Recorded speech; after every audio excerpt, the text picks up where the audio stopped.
Saudara, pemerintah kota Yogyakarta terus berkomitmen menambah ruang terbuka hijau publik dengan standar ramah anak di wilayahnya. Selain sebagai ruang interaksi sosial, ruang terbuka hijau akan turut mendukung tumbuh kembang anak-anak kota Yogyakarta. Assalamualaikum warahmatullahi wabarakatuh. Ruang terbuka hijau sekaligus ruang bermain anak menjadi kebutuhan tak terelakkan di tengah padatnya pemukiman wilayah perkotaan, seperti kota Yogyakarta. Namun, penyediaan ruang terbuka hijau tidak boleh dibangun sembarangan dan harus dilengkapi dengan fasilitas bermain yang aman bagi anak. Terdapat banyak aspek yang harus dipenuhi agar memenuhi standar ramah anak sehingga keberadaannya membantu tumbuh kembang anak sebagai generasi penerus.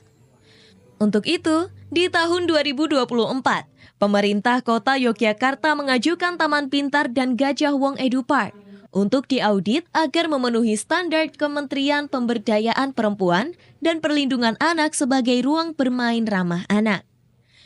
Hasilnya, kedua taman tersebut dinyatakan layak atau meraih predikat sebagai ruang bermain ramah anak tanpa perbaikan sebagai skor di atas 500.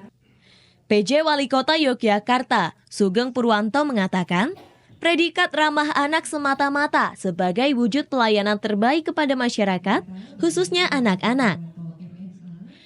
Menurutnya, taman-taman hijau di kota Yogyakarta harus bisa ikut berkontribusi untuk menyehatkan, mendidik, dan menggembirakan anak-anak agar di masa depan SDM kota Yogyakarta berprestasi dan berdaya saing.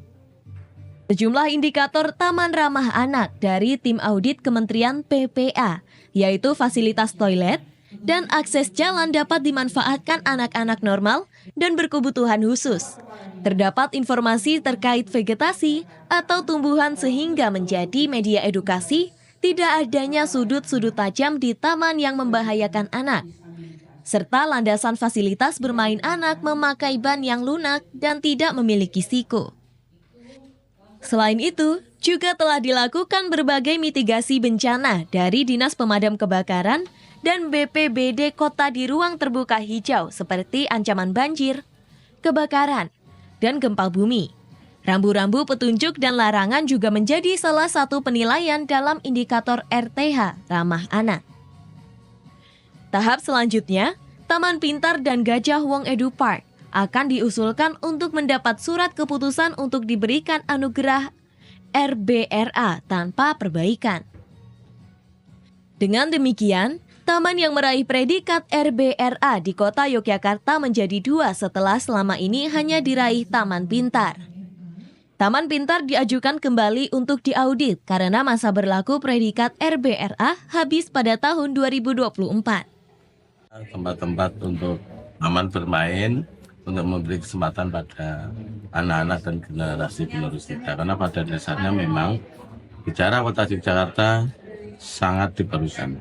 Karena space di masing-masing rumah tangga ini sudah sangat sempit, sehingga memang diperlukan untuk area-area bermain yang ramah anak, ramah dalam tanda kutip, ya tentunya di tempatnya juga sesuai dengan perkembangan psikologis anak, alat bermainnya, jogging tracknya, tanamannya, itu untuk pengkayaan dan menumbuhkan pemahaman terhadap lingkungan, juga pemahaman terhadap kebersamaan. Ya, kita ke depan berharap kalau anggaran mencukupi ya kita meskipun mungkin di kampung yang tidak terlalu luas ya kita berharap bisa ramah anak, mendekati ramah anak lah paling tidak, karena memang dengan faktor keluasan yang kecil itu kan kayak mainan kita juga belum tentu bisa memenuhi 5, dan itu kalau di kampung itu tidak hanya karena masyarakatnya sangat butuh tempat untuk berinteraksi, jadi semua memakai gitu. Jadi memang tapi kita pasti ada unsur untuk anaknya. Tak hanya anak-anak, ruang terbuka hijau di kota Yogyakarta selama ini juga dimanfaatkan masyarakat untuk menggelar berbagai kegiatan sosial terkait pemberdayaan warga seperti pos ronda. Kedepan, Pemkot Yogyakarta akan menargetkan setiap kampung akan memiliki ruang terbuka hijau. Saat ini, Tercatat ada 64 RTH yang tersebar di sejumlah kampung dari 116 kampung di kota Yogyakarta. Demikian, Paulus Yesaya Jati, TVRI Yogyakarta, melaporkan.